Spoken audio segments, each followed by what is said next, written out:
Well, new reports coming out say China intends to lay off 5 to 6 million state workers over the next 2 to 3 years, all in a part to curb industrial overcapacity and pollution. Those are the reasons that Beijing is citing. This is one of the boldest programs in 20 years. And now this news, it's coming with the announcement, Nick, that 1.8 of these workers are coal workers.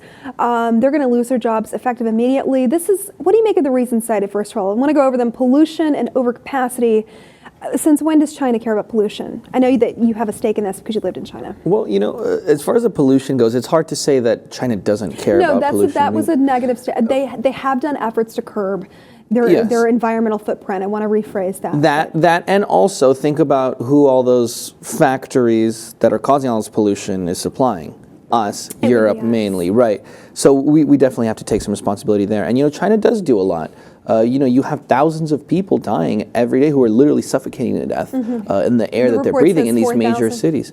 Right. Thousands of people every single day, which amounts to, almost 2 million people every single year dying. That's probably in itself, cutting back the workforce, if anything else. So I can't, I'm not going to sit here, I'm not some, Chinese strategist here, so I'm not going to talk about how, cutting back, this many or that many people might in the long run help things, but it certainly must. I mean, I'm assuming they thought this through. Look, I applaud these efforts that China is taking to go ahead and say, look, pollution is a problem, we're addressing it, this overcapacity issue. They're the second largest economy in the world. They're trying to restructure that economy. This is a fantastic effort on their part. I applaud it immensely. They're really stepping up. They're offering $23 billion compensation to these workers, that are going to be losing these jobs. But at the same time, we're talking about millions of people out of work now. But we also have to understand this is a country of 1.5 billion people. Right. So like on that scale, if we were going to compare it, to other numbers, I mean, it's not as bad as it seems, because we're thinking, in terms of, let's say, the U.S., 1 million people out of 300-something million. That's a lot of people. 1 in 300 people being laid off.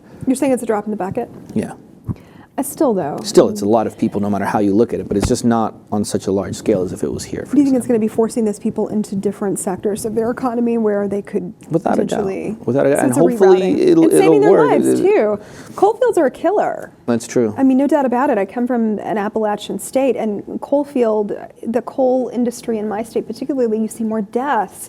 It's a very dangerous industry. Well, what are they going to do? I mean, no one really, a lot of the time, these people don't really have other choices, right? There isn't exactly other better opportunities that pay better other than that. Right. So it's kind of like, for them, it's like kind of the best opportunity they have. So hopefully they're being laid off, given some compensation, and then can do something else, working for the state still. Well, China is going to also have to handle the debt associated left behind with these state companies. And I want to leave you guys with one aspect of this. In December, one premier talking about this case and about how all of these massive layoffs, he calls them zombie enterprises or zombie companies. That was the translation.